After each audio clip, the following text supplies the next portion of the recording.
Hey, andito na naman si Lola Becky para mag-share. Okay. Chapter 3 na ng aking libro, OFW sa iba't ibang sulok ng daigdig. So ito in chapter 3, bunga ng katapatan. May isang pamilya na masaya kahit simple ang pamumuhay, ngunit isang araw nagbago ang lahat. Nagkasakit ang padre de pamilya, hindi na siya makalakad, hindi na makapagtrabaho. Unti-unting bumigat ang buhay, lumalaban ang pamilya, ngunit dumating sa puntong wala na silang maaasahan. Ang ina ang tumayo bilang haligi ng tahanan. Sinubukan niyang magtrabaho sa Pilipinas, ngunit hindi sapat ang kinikita, lalo na't kailangan niyang alagaan ang kanyang asawang baldado. Sa gitna ng hirap at sakit ng loob, gumawa siya ng isang mabigat na desisyon, ang mangibang bansa. Nag-apply siya bilang domestic helper papuntang Saudi Arabia. Masakit man sa puso ang iwan ng pamilya, wala siyang ibang pagpipilian. Pagdating niya doon, napunta siya sa isang pamilya na may 4 na anak, edad 3 hanggang 9. Siya ang naatasang mag-alaga sa mga bata, habang ang kanyang kasama ang gumagawa ng gawaing bahay. Hindi naging madali ang simula. Pagod, puyat at homesick. Lahat ay kanyang tiniis. Ngunit sa tulong ng mahabang pasensya at mabuting puso, unti-unti siyang napalapit sa mga bata. Natutunan niyang mahalin ang mga ito at siya rin ang minahal pabalik. Mabait ang kanyang mga amo. May mga negosyo ang pamilya, ngunit hindi sila madamot.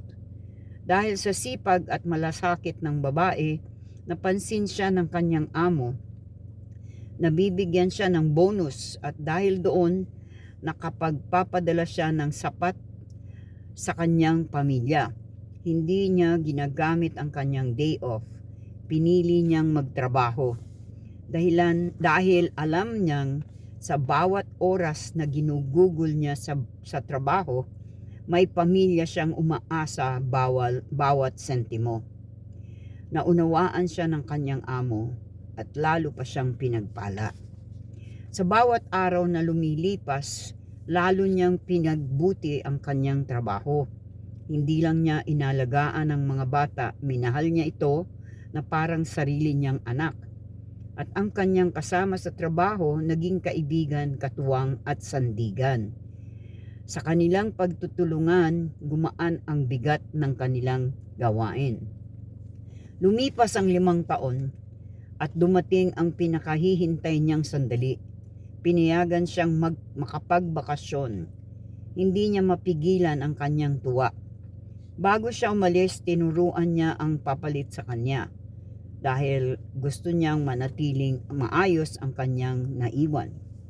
Sa kanyang pag-alis, binigyan siya ng kanyang amo ng malaking bonus, round-trip ticket at 3 buwang sahod. Galing, ano? Punong-puno ng pasasalamat ang kanyang puso. Pag-uwi niya sa Pilipinas, puno ng saya ang kanyang pagdating. Yakap ng pamilya, luha ng tuwa, pag-asa na muling nabuhay. Mula noon, unti-unting gumaang ang kanilang buhay. Ang kanyang asawa ay patuloy na inaalagaan. Pagninilay, reflection. Ang sipag na may kasamang katapatan ay hindi kailanman pinapabayaan ng Diyos. Maaring mahirap ang simula, maaring masakit ang paglayo, ngunit kung ang puso ay tapat at ang layunin ay para sa pamilya, ang biyaya ay darating sa tamang panahon.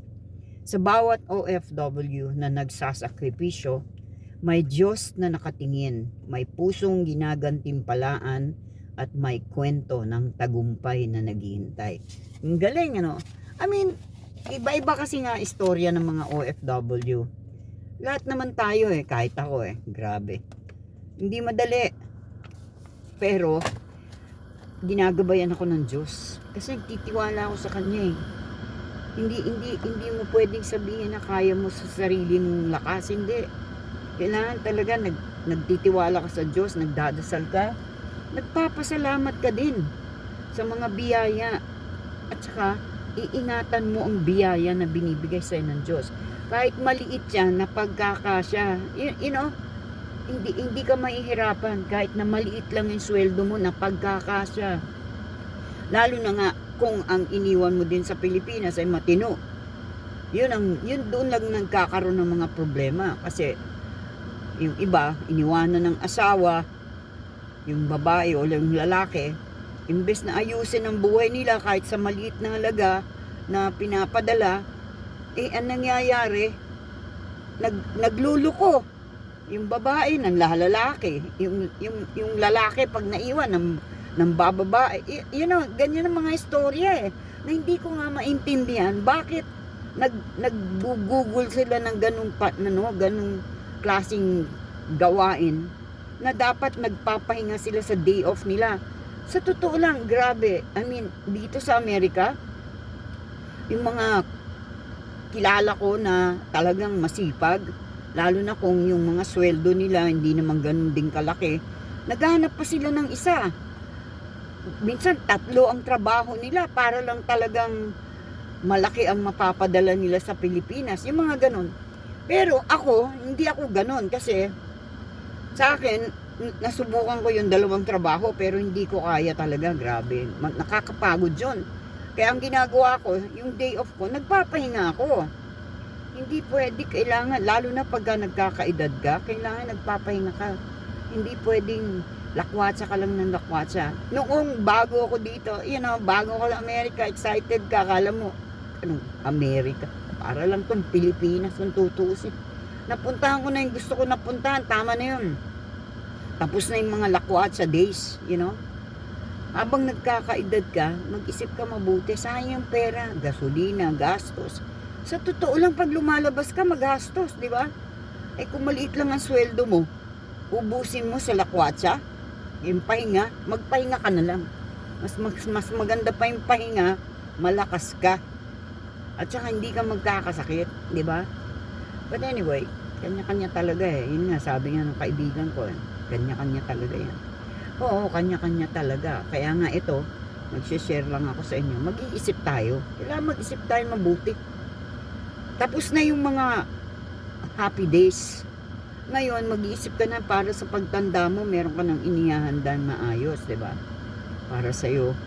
Lalo na kung wala ka namang sakit, kailangan talaga maging maingat ka. At saka, magtatabi ka para sa retirement mo. Lalo na kung wala ka namang pensyon na makukuha. Sa akin, hindi malaki ang pension ko, pero mabubuhay ako. Mabubuhay ako ng maayos. Hindi ako gugutumin. Kung dito lang ako sa Amerika, hindi kasya yun. Kaya mabuti may asawa ako.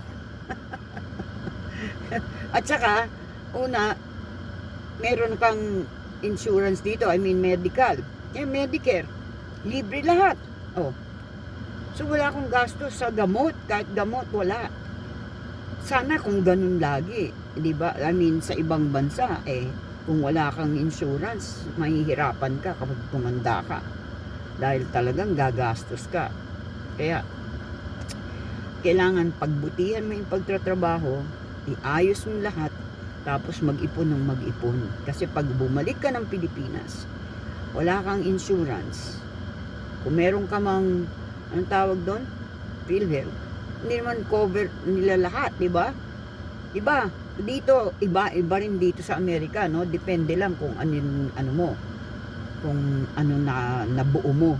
Kasi kailangan makabuo ka ng 10 years dito para makakuha ka ng pension. Tapos, sa Medicare, kung mababa ang pension mo, pwede kang mag-apply ng medical. Pagka nakapag-apply ka ng medical at naaprubahan ka, yun na nga, libre. Ako, ganun. Kasi maliit lang ang pension ko eh. Kaya nag-qualify ako.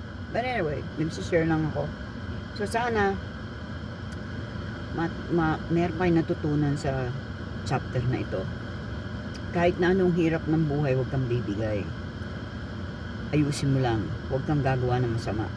At unahin mo ang mga prioridad. At mag-igi ka sa iyong pagtatrabaho. At lalo na, magdasal tayo palagi. Magtiwala ka lang sa Diyos. Pag nanghina ka, lumapit ka sa Diyos kasi hindi ka pababayaan ng Diyos. Okay? Thank you so much. Bye now.